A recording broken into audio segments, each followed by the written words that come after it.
Oke, jumpa lagi bersama kita di Standara Consulting by Lim Produktif. Kesempatan ini kita akan membahas mengenai mindset yang harus dirubah supaya tidak lagi kata alergi ya dengan standar. Kenapa? Kebanyakan orang ketika melihat prosedur, melihat alur, floor chart, kemudian melihat rute-rute yang memang harus dilakukan, itu kebanyakan orang ribet banget sih. Nah, mari kita bahas pentingnya prosedur atau yang sering dikenal dengan ISO di kalangan perusahaan internasional ataupun bisa disebut dengan kalangan perusahaan-perusahaan besar. Dan apakah ISO itu hanya untuk perusahaan besar saja atau kita juga yang sekelasnya UMKM itu membutuhkan ISO? Nah, mari kita bahas.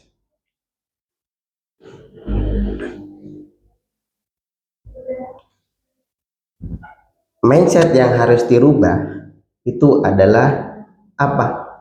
ISO itu jangan disebut sebagai ribet, jangan disebut sebagai hanya untuk perusahaan besar saja, tapi ISO itu bisa digunakan sebagai apa? Panduan kerja ya, supaya bisnis enggak tergantung orang. Kenapa? Nyatanya dalam kasus ini adalah kadang di dalam suatu UMKM atau di perusahaan kecil itu adalah apa? Ketika owner libur, maka operasional kacau. Kenapa? Karena mengandalkan satu orang saja, yaitu ketergantungan orang. Kemudian yang kedua, kalau misalkan karyawan ada yang resign gitu kan, berhenti kerja, maka apa? Kualitas juga turun. Kenapa? Sama, ketergantungan orang juga gitu. Nah, maka daripada itu kita harus membuat namanya standar atau bisa disebut dengan ISO. Kenapa? Supaya tidak keterbiasaan kepada orang, tidak ketergantungan sama orang dalam menjalankan usaha, menjalankan prosedur. Kenapa? Karena pada dasarnya kita juga itu akan melakukan suatu pergantian karyawan dengan melakukan rekruter baru seperti itu. Nah, ISO pada dasarnya apa? Membiasakan kerja rapi dan juga konsisten sesuai dengan prosedur yang sudah diterapkan. Ketika memang alurnya A, ya kita harus jalani A tersebut seperti itu. Mindset yang memang harus dirubah juga apa? ISO itu bukan sekedar sertifikat. Kebanyakan orang ketika ingin menghadapi audit ataupun pengecekan ataupun membutuhkan suatu sertifikat, maka ISO inilah sebagai alat untuk memperbaiki kerja. Nah, cuman fakta di lapangannya itu seperti apa? Nah, banyak sekali orang hanya mengejar sertifikatnya saja, kertasnya saja, yang memang sudah lolos. Supaya lolos itu berarti harus menerapkan apa? Tadi ISO, standar, SOP gitu kan. Nah, cara kerjanya ketika sudah mendapatkan sertifikat, kebanyakan apa? Mereka semua melalaikan apa? Kerja yang sudah ditetapkan oleh ISO tersebut. Nah, alhasil apa? Kerjanya berantakan gitu kan. Untuk apa? Untuk melewati audit saja. Alhasil standarnya ditinggalkan, dokumen-dokumen diabaikan. Apakah harus seperti itu? Jangan ya. Jangan sekali melakukan seperti itu. No. Gitu. Jangan. Kenapa? Karena mindset yang sesuai adalah apa? ISO tuh bukan tujuannya, ya kan? Sertifikat tuh bukan tujuannya. Sertifikat itu hanya sekedar untuk apa? Bonus. Bukti bahwa kalian itu menerapkan secara kontinu dan kapanpun itu berstandarkan dengan apa? Prosedur.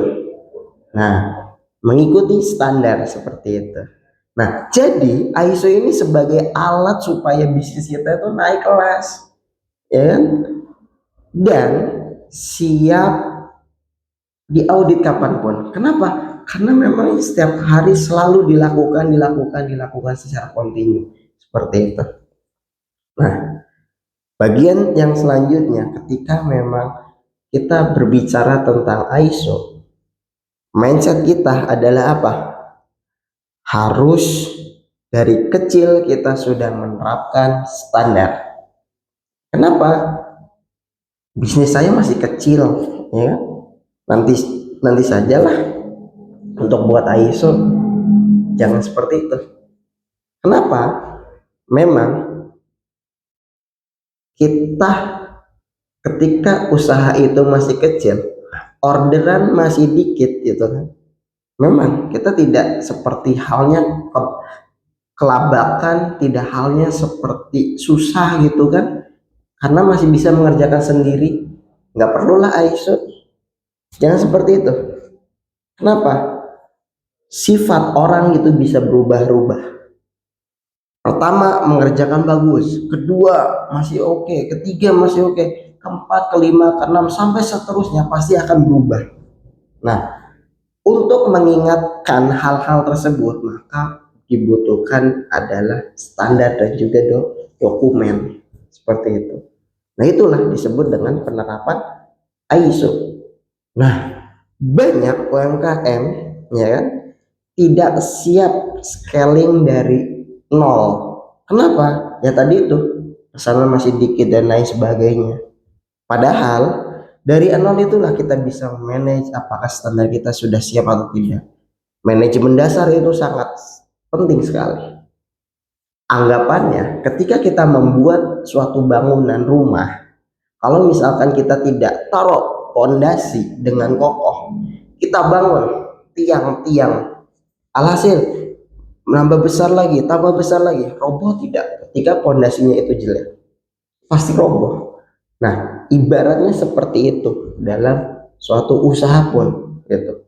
Ya, makanya penting sekali ketika menerapkan standar manajemen dasar itu berkaitan dengan prosedur-prosedur dan juga standar-standarisasi yang memang untuk mendukung berkaitan dengan ISO seperti itu. Saat orderan naik, ya kan, bisa saja kualitas jatuh. Ketika kualitas jatuh, komplain membludak, ya kan. Itulah ketika misalkan kita tidak menerapkan ISO. Nah, seharusnya apa? Standar itu bukan bagi yang memang sudah besar saja, tapi supaya yang hal kecil itu bisa tumbuh tanpa adanya chaos sedikit pun, tidak adanya komplain sedikit pun. Nah, itu hal yang terbaik. Jadi ISO itu sebenarnya apa sih gitu kan? Kita panjang lebar membahas ISO gitu. ISO tuh bukan sekedar dokumen yang tebal, ya kan? Tapi ISO itu adalah jawaban ketika ada 3 pertanyaan yang memang sangat dasar. Apa? Bagaimana cara kerja yang benar di tempat ini? Nah, seperti apa? Kalau misalkan jawabannya berbeda-beda, nah yang benar yang mana? Nah, maka daripada itu pentingnya adanya ISO, penting adanya prosedur seperti itu. Yang kedua, siapa yang melakukan ini?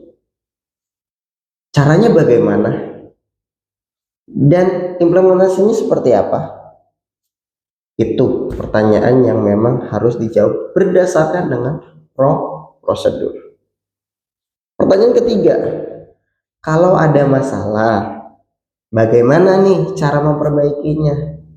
Ya kan? Ya kalau misalkan tidak tahu cara memperbaikinya, evaluasinya. Nah, maka daripada itu penting sekali adanya ISO. Nah, supaya apa? Supaya kita bisa menjawab pertanyaan-pertanyaan tersebut. Nah, jadi dalam konsep ISO ini adalah suatu langkah yang memang sangat sederhananya, gitu kan. Kita harus mempunyai langkah-langkah apa?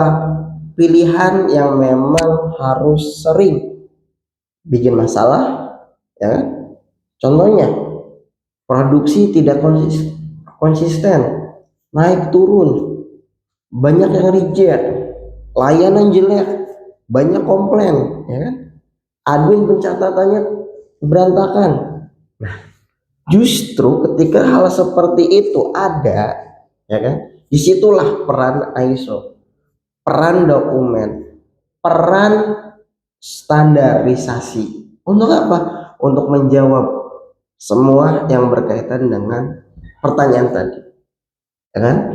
Alhasil produksinya bisa bagus, tata caranya, rutenya selalu standar, gitu kan, selalu baik, gitu kan, sesuai apa yang diinginkan, tidak ada yang reject. Kenapa?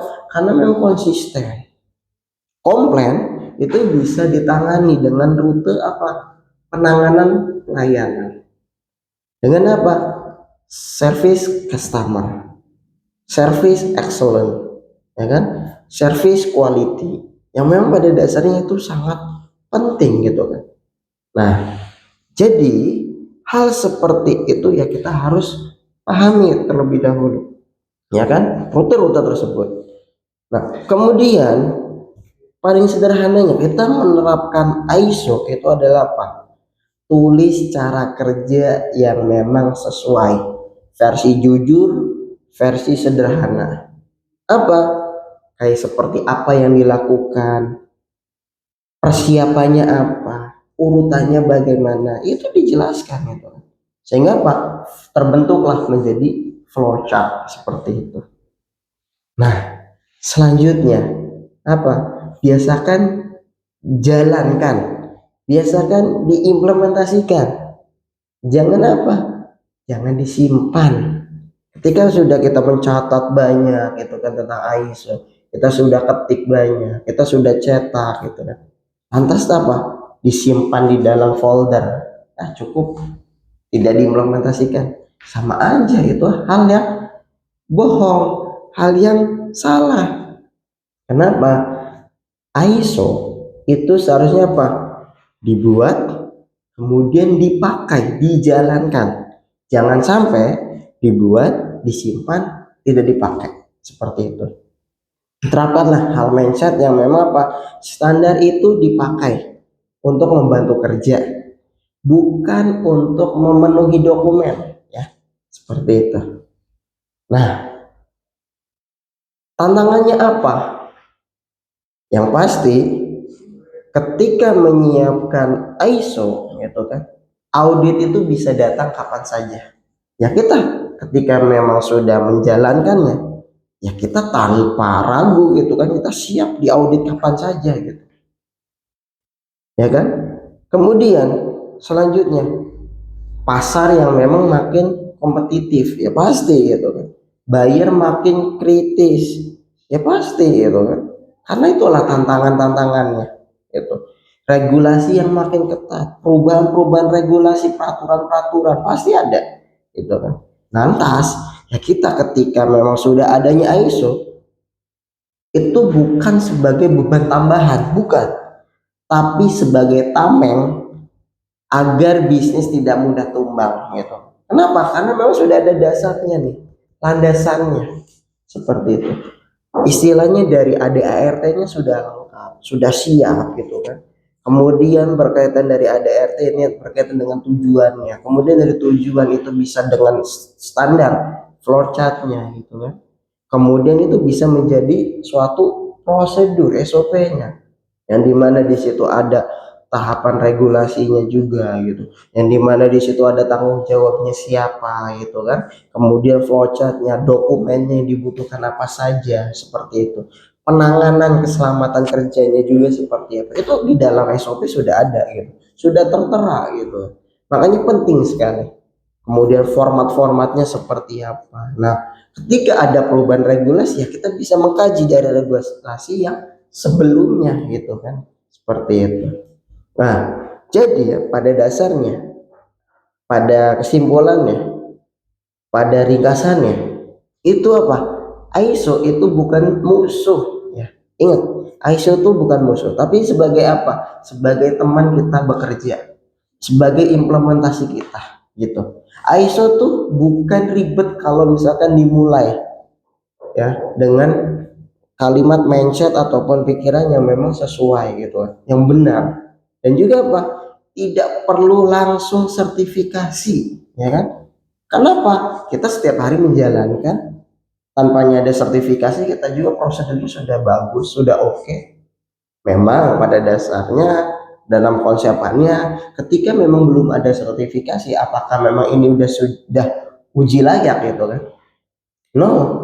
Kalau kita sebagai hal yang mudah atau dari hal yang kecil terlebih dahulu gitu kan, perusahaan kita belum besar, ya ISO kita tidak perlu untuk sertifikasi dulu. Kenapa?